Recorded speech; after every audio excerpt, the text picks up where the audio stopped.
So I did shoot a new video for this channel a couple of months ago, but unfortunately when I got into the editing process for it, all of the footage was totally cooked. There was nothing salvageable. It looked blurry, it looked sloppy, it looked bad. So I decided to reshoot the video, and then a couple of months went by and a few things around here changed. And so I decided to scrap that video, take a break, and now continue with stuff. I feel a little bit like Don Cheadle in Iron Man 2, because, I'm here. We're not going to talk about it. Far and away, the biggest change in my life in the last 3 months has been that the Fantastic Four First Steps came out. Some of you might remember I did a trailer breakdown when that first dropped, and I was really, really excited for that movie, and I am just as excited, if not more excited now that it's out to talk about it. It was one of my favorite theater experiences I've ever had. I know that it's not a perfect movie. I know that for a lot of people in the month of July 2025, Superman was the better comic book movie, but for me, Fantastic Four hit everything I could possibly want it to hit, and it was awesome. And so the first thing I want to talk about in terms of like action figures and figure collecting is that due to the movie coming out and my excitement around it, I went ahead and made a purchase that I've been wanting to make for a very long time, and that is the Funko Pop Galactus. This thing is, it's a beast. It's an animal. I picked this up for like $60, I think, maybe $7. I don't remember. It was already a couple months ago at this point, but I got it for my birthday, to celebrate my birthday, and got it at a shop here in Seattle. Love this thing. I have been looking for this one, the non-blacklight one, for like 2 or 3 years,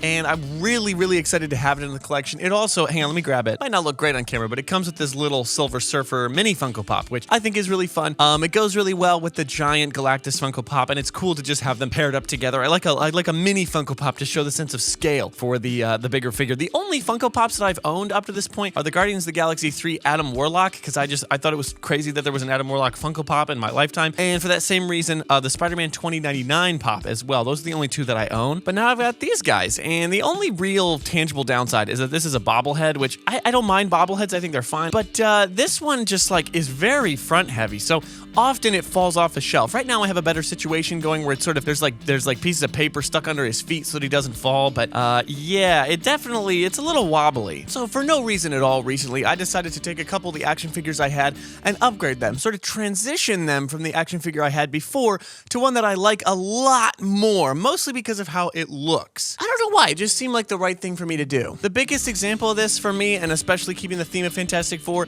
is this horrible Mr. Fantastic figure. I hate this thing. This is the old, I think it's a Selects, or maybe it's a Toy Biz Marvel Legends. I don't like it at all. One of the reasons I don't like it is I bought it secondhand. I bought it used, and it had the giant rubber arms on it, but I never got the original hand so he could be at normal scale. But also, his face looks so weird. The proportions are really whack on this thing. Also, his face looks absolutely nothing like Reed Richards. I love to talk about sculpts when it comes to action figures and how, they don't have to look like a movie counterpart. They don't have to look like an exact drawing, but this looks nothing like any version of Reed Richards I've ever seen. So I shopped around quite a bit because to me, the definitive figure of the Thing is the Walgreens exclusive from a couple years ago, and I've had that for a while. And I thought if I'm gonna get a figure of Reed Richards, I want it to at least look somewhat similar to that. I want it to look pretty definitive, like a classic Jack Kirby style Fantastic Four. And the Susan Storm I have, I'm really happy with. That's the retro card, retro Fantastic Four wave from a couple years ago, and I love that figure. I think it's really cool. I like the force field effect that she has. It's got a good sculpt. It's a good bot. It's all there. So I just decided to go that same route, and I got the classic, the retro card, Mr. Fantastic. He has the trench coat, the lab coat, and then he also has just the regular arms. You can switch the arms, you can switch the hands. I love him. A big pet peeve I have with Fantastic Four action figures is that they always err on the side of using black for the highlights instead of white. But this, with the white highlights, this is what I like in a Fantastic Four figure. So very cool to have this. Here's a better look at him. He's a cool guy. He looks great. That's with his big hands. You've seen that pose from the TikTok edits. A quick shout out to my brother who a couple months ago when I visited Michigan had picked up for me this version of the Thing. This is from the 2005 movie. I love this thing. It has a little button on the back and he'll swing his arm. It's hard to do. Hang on. It's hard to get it to go with one hand, but you press the button and he swings his arm. Love this thing. Michael Chiklis for the win. Now, when it came time to upgrading the worst Marvel Legends figure of all time, I took my time with it because I knew what I wanted, but I decided to mess around, see what was out there in the world of figures for this character. If you know know me, and if you know my favorite character, it's up on the wall here. I think the glare is making it impossible to see, but you know that I love the Shocker. Yellow is just a big theme in my life. It's a big color that I like. I like sunflowers. I like yellow on everything. And the Shocker is a character that I've loved since I was a kid, so when it comes to getting a good action figure of him, I'm gonna be pretty picky. For years now, the figure that I've had is this one, and I do think that it's probably one of the worst designed Marvel Legends ever. It's this guy. I mean, come on. Like, what is this? I don't get it at all. I don't like it. It looks nothing like his suit design. The articulation is bad. The gauntlets don't look right. The effects that come with it are just like Silver Surfer, Kirby, Bubbles. It's just, this is not a figure I like at all. But what's interesting to me is that this character has not appeared in enough media to really justify a lot of different figures, so we've just had sort of incremental improvement over time, but with big jumps. That is actually one of the figures that is more recent to the Shocker because you can tell it has modern Marvel Legends articulation generally. I still don't like what it has, but it is like a little bit closer to the modern day. For a real retro feel to get suit accuracy, I think there's only one gold standard figure, and that is, of course, the classic projectile launching tiny plastic version of the Shocker. This is a, hang on, this is a classic. This is the original. And it's got the arms that don't bend, and it launches projectiles. I don't have the projectiles because I got this out of like a 25-cent bin somewhere, but this is the most accurate suit design we've ever had in an action figure. Unfortunately, though, I'm still kind of a purist. I still would like an action figure whose arms can bend. I know, call me a prude, tell me my standards are too high. You'd be right. But before I show you the figure that I did get, which if you know about the Shocker, you know already what this figure is, I want to show you one that I think deserves a special shout out. This figure is a 2008 Hasbro projectile launching Shocker action figure. I've got him in like a crouching position here because it looked cool. This is a figure that really surprised me for two reasons. One, the design is very comic accurate, like the plunging V-neck, the boots, the gauntlets, like it's all really there from a design perspective. Secondly, the articulation is really good on this. Like this 2008 figure has toe joints. It's got like highly articulated, I think these are, well, okay, so they're pin joints, but still really good knee joints. The only downside is that the arms don't bend, but it's because, again, it's a projectile launcher. Like you can see in the end, there's a hole to launch projectiles out of, but it's like a full Marvel Legends 2008 body, which is like not bad, like pretty solid for a figure. Also, it has this ridiculous gimmick where you can turn this crank on the back and the whole body vibrates. I have no idea if it comes across on camera, but like if I turn the crank, the whole body shakes. You might be able to hear it actually. Pretty insane. I give this one props. But yeah, for the modern Marvel Legends collector, there's only one figure that can replace what I consider the worst Marvel Legends of all time, and that is the new retro card Spider-Man Shocker figure. This guy is the real deal. The yellow is bright. The suit design is perfect. It's exactly like that retro one.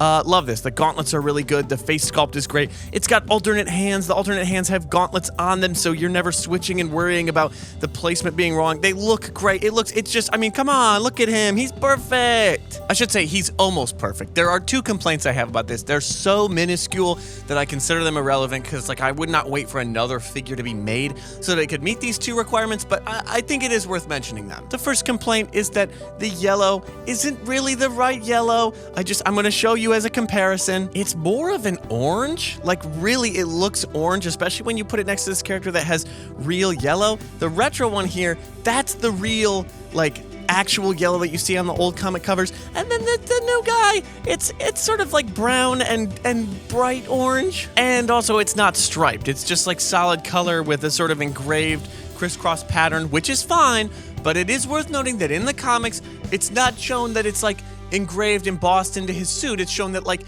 he's wearing something that has black stripes on yellow. So if you were gonna make a totally comic accurate Shocker figure, I would say it would be important to have black lines on it. I see people on TikTok and YouTube like make this into a custom by adding the black lines themselves. I don't have enough confidence in my own steadiness of hand to do that. And also I kind of like just buying the figures and having them on display as they are. I don't like coloring them. You'll see with a figure we're gonna talk about in a second here that there are some figures that you totally could do that too, and I think that those upgrades are awesome, but I just prefer to keep them as they come because that's the designs that I like tend to be how they come out. But this is a gripe that like if if I had disposable income, maybe I would buy a test one and do it just to see if I could pull it off. The next figure we're going to talk about literally arrived like 2 or 3 days ago. I just got this in the mail. It's one that I put off buying for a long time because I had a sort of dilemma about which one to get. Now, when it comes to a lineup of figurines, there's something that I tend to notice is missing in a lot of my displays, and that's female figures. And just recently, for some reason, I felt like I really wanted to focus on getting some of the female figures that I've always looked up to and really liked, and it would just look cool to display them. And I can't really figure out why, but I felt like it was the right thing to do. So this is the Retro Card Iron Man Wave She-Hulk figurine. This is sweet. I love this. Not only because, we've got somewhat similar hair. I feel like that's the vibe I'm going for. I don't always pull it off, but it's there. But this is a great classic design. Now, like I said, I was a little torn on which one to get because they also did a Retro Card Fantastic Four She-Hulk figure. And I do love when She-Hulk is in the Fantastic Four. I think that's some of her best appearances. But in the end, when I wanted to add this to my sort of larger display of figures, I thought the purple jumpsuit is very iconic, the John Byrne run, all those classic covers. And this is what I think of when I think of She-Hulk. Is this color suit, and so while I like her in the Fantastic Four, if I'm just gonna get one definitive figure, it's gonna be this one. Any complaints I have with this isn't really a complaint. The only thing I could really think of is that the only accessory she comes with is like a broken gun or pile of guns, which, it's fine, but it's just something kind of generic. I would have thought it would be really funny to have her come with a beach ball because of that iconic cover where she's holding the beach ball, but, I understand that they don't always want to wink and nod towards the adult collectors in the room because they are selling it ultimately to kids, but still, very glad to have this figure. It goes very well on my display. I think it's great. Before we get to the main thing in this video, the topic that I've been waiting all this time to get to, let's do a quick Spider-Man roundup because I've gotten a couple of Spider-Man figures that I really like and I want to highlight. I am including that Retro Card Shocker that I got on my Spider-Man display as of right now, but there's 2 additional figures that were a pretty big part of my wish list for a very long time that I did pick up. The first one is the man, myth, legend, Ben Reilly, the Scarlet Spider. I was not about to shell out for an import on this. I wasn't going to get the MAFEX or any of these other cloth, super premium, super fancy figures. This is the one I wanted, and I finally tracked him down, and I love this figure. I think he poses awesome. I love him at the scale with the other Marvel Legends figures. He's really cool. I love the alternate hands. This is the angsty 90s Clone Saga Spider-Man that I fell in love with as a kid, and I love having him as part of my display. I've been seeing a lot of people online who will take like a Sharpie and they'll like cell shade this figure and turn it into a new figure where all of the lines and shadows and everything are filled in, and it makes it look exactly like the 90s art style, and I think that's really cool. Personally, for me, if I want a cell-shaded figure, I would get something like that Venom 2-pack that has a cell-shaded figure in it, because I am just not confident enough in my own abilities to do that. Also, if I'm spending like $25 or $30 or $35 on an action figure, I don't feel like I want to risk damaging it or smearing paint all over it that I can't get off and then just not having the figure in the end.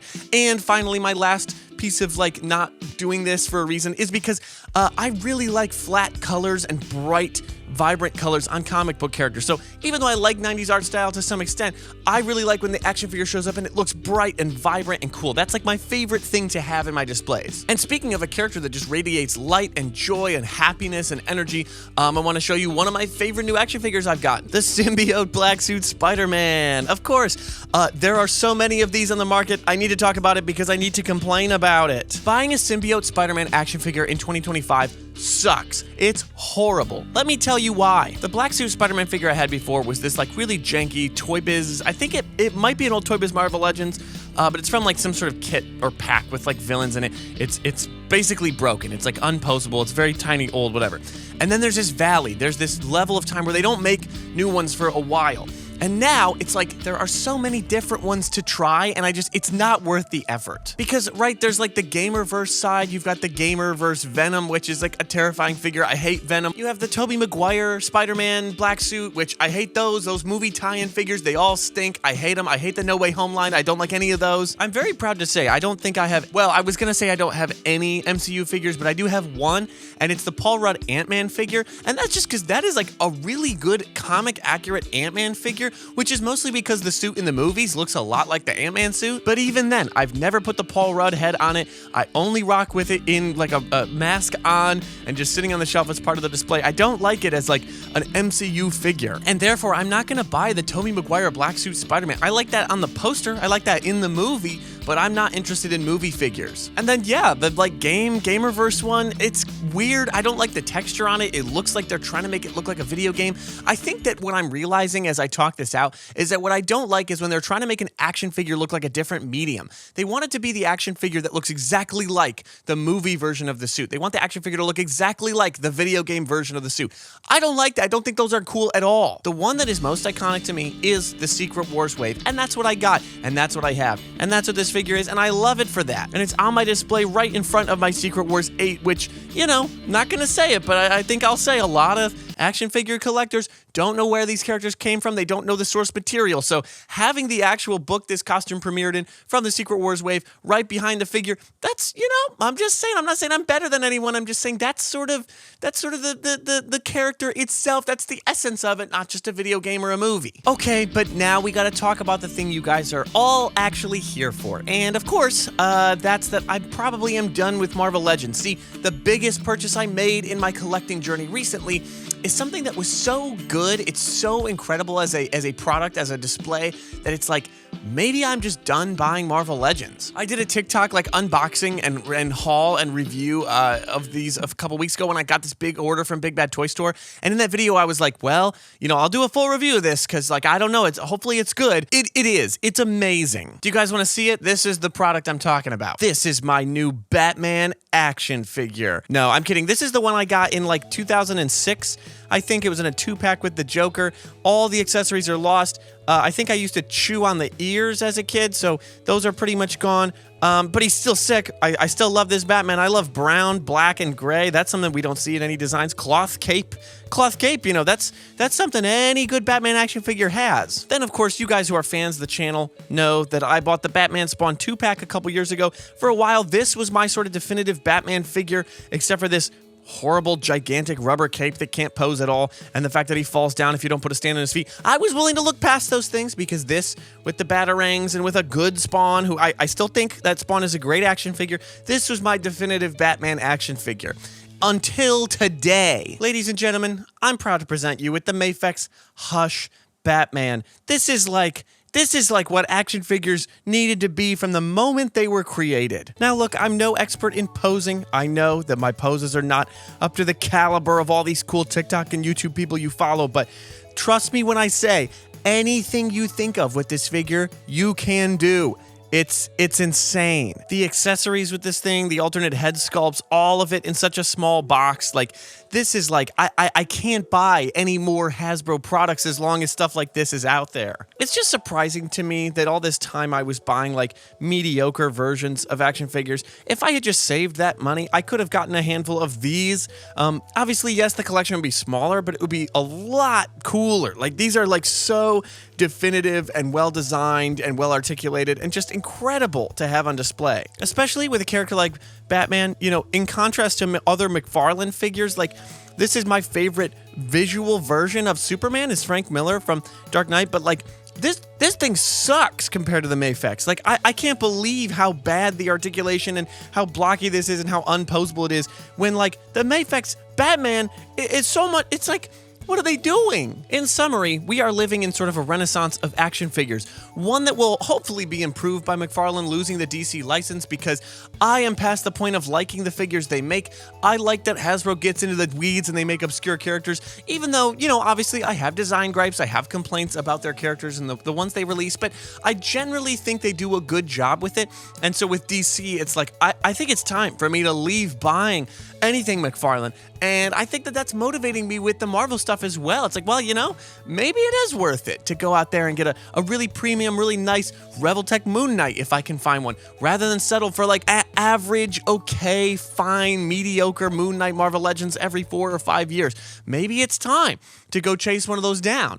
And that's generally been my sentiment lately, is like going for quality over quantity. I think I would rather have 5 amazing action figures than like 100 that are like, they're fine, they're mediocre, they're fine, I guess. Plus, I'm at a point with my display where I'm really happy with everything I have. There's not any real figures at this time that I'm like thinking about a lot that I really want to get more of. So I'm not super worried about hunting and tracking down like the definitive versions of figures because I feel like I already have most of the main ones I would want. And even if there is one that I would want, I'm going to think more about buying like a premium, nice version of it because why not? It's strange. It just feels like a lot of things in my life lately went from feeling one way, which had to do more with what I thought was expected of me as a part of this hobby and as a part of the world, to like how I actually want to be and how I feel on the inside, and making the inside sort of match the outside. I don't really know why that's happening, but that just seems to be how my collecting is going lately. Thanks for watching. I'll see you next time.